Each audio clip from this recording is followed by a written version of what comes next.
Terima kasih pemirsa, Anda masih bersama kami di Sebaiknya Anda Tahu. Dan kita akan melanjutkan perbincangan santai kita bersama Bapak Efran Heriadi, pengamat politik dari Kabupaten Musirawas. Pak Efran, dari sekian banyak caleg, 433 caleg yang ada di Kabupaten Musirawas ini sendiri, sebagai pengamat politik nih, dari tahun ke tahun nih ya, banyak sekali hal-hal yang dapat dilakukan para caleg ini untuk menggait nih suara pastinya.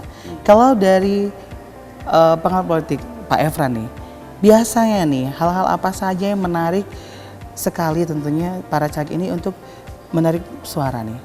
Apa aja biasanya yang terlihat nih?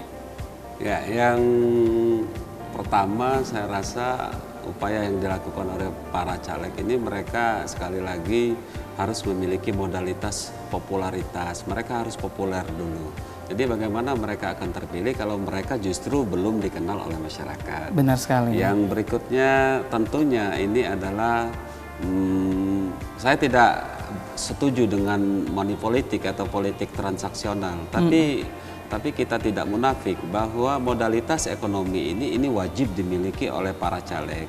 Karena untuk biaya sosialisasi dan sebagainya itu kan membutuhkan finansial atau ekonomi tadi.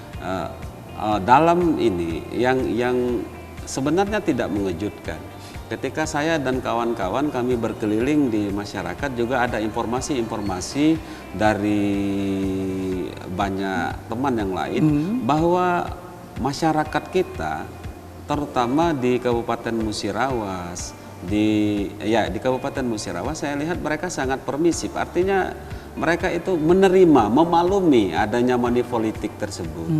Jadi ini yang justru sebuah ironi bagi kita, karena kalau money politik diterima atau dimaklumi, atau justru masyarakat mencari itu mana caleg yang memberikan uang, ini kan akan menciderai demokrasi. Artinya orang-orang yang terpilih nanti yang mewakili masyarakat sebagai wakil dari rakyat, ini kita mohon maaf, kita ragukan kualitasnya, karena kalau uang yang berbicara kita semua tahulah.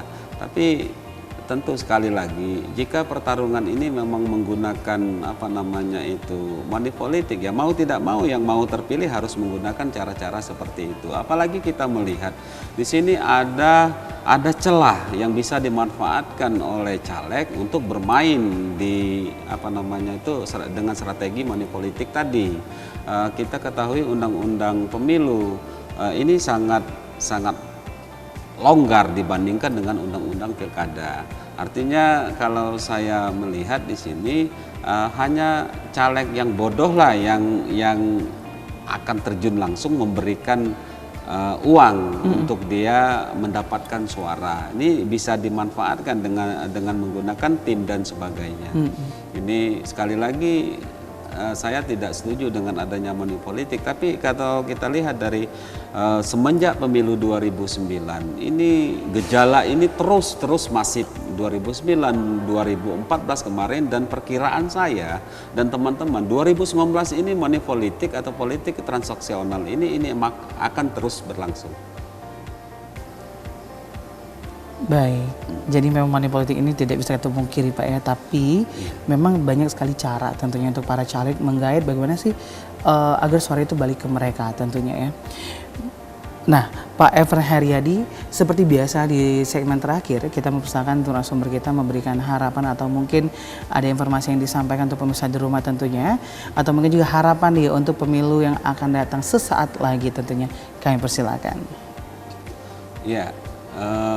Ini sekali lagi, kalau saya dan teman-teman juga banyak masyarakat ini mengharapkan agar mereka nanti yang terpilih, caleg-caleg yang terpilih, ini adalah mereka yang benar-benar akan memikirkan kondisi dari masyarakat atau rakyat, mereka yang benar-benar berkualitas, mereka yang benar-benar memiliki pengetahuan lah untuk menyuarakan aspirasi rakyat. Karena kalau kita melihat, mohon maaf, misalnya di baliho ini kan tidak ada pembedanya.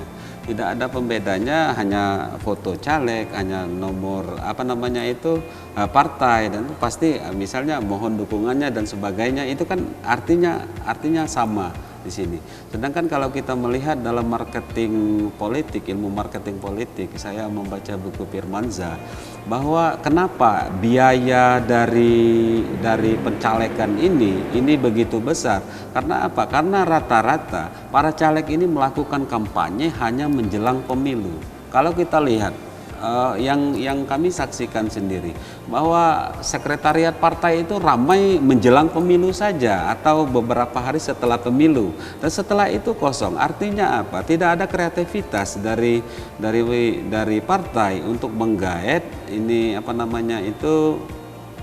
masyarakat untuk menjadi anggota partai. Saya berani bertaruh, banyak para caleg itu menjadi anggota partai menjelang pemilu, menjelang pencalekan. Kalau kita lihat, padahal kalau untuk ukuran DPRD kabupaten yang hanya 2 kecamatan ini tidak perlulah berlebih-lebihan, artinya baleho. Kalau mereka sudah terkenal, karena baleho yang paling baik adalah bukan baleho yang ditempel di jalan, di pohon yang justru mengganggu pemandangan, tapi baleho yang benar-benar efektif itu adalah baleho yang tertanam di hati rakyat. Itu saya rasa, dan ini kedepannya ini harus dilakukan oleh para caleg. Jangan mereka hanya kampanye hanya menjelang pemilu saja. Ini kan malah ada anekdot di masyarakat. Kalau kita ketemu dengan seseorang yang tidak kita kenal, dia begitu ramah, begitu senyum, saya curiga itu pasti caleg katanya. Nah, kan seperti itu. Tapi ya satu hal lagi, kalau saya melihat di sini, ini kan cukup dari yang saya perhatikan dari tahun 99, partai pemenang pemilu 99 itu ada PDIP, 2004 kalau tidak salah ada Golkar, 2009 Golkar juga di Kabupaten Musirawas, 2014 itu ada PDIP. Nah, kalau kita melihat dari para caleg, dari baik petambahana maupun potensial di sini, ini ada beberapa partai yang akan menjadi pemenang pemilu. Kalau saya sebutkan, yang punya kans bersaing ketat untuk menjadi pemenang pemilu di Kabupaten Musirawas itu antara Partai Nasdem dan PDIP. Dan ini menyusul Gerindra. Nah, kalau kita melihat persebaran dari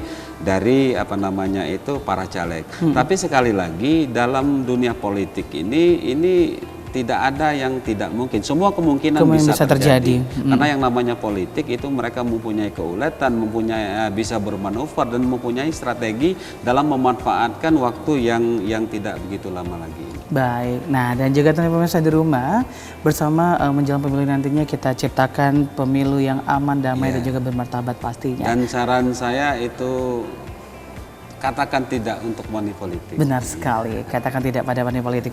Baik, terima kasih Pak Evan Heriadi tentunya atas waktunya di hari ini. Juga pemirsa di rumah tentunya, usai sudah bincang santai kita bersama pengamat politik yaitu Bapak Evan Heriadi, dan semoga tentunya tayangan ini sangat bermanfaat untuk kita semua. Dan saya Iqbal beserta narasumber pamit undur diri, dan tetap terus saksikan Sebaiknya Anda Tahu hanya di Selampari TV. Dan akhir kata kami akhiri, wassalamualaikum warahmatullahi wabarakatuh. Selamat malam dan sampai jumpa.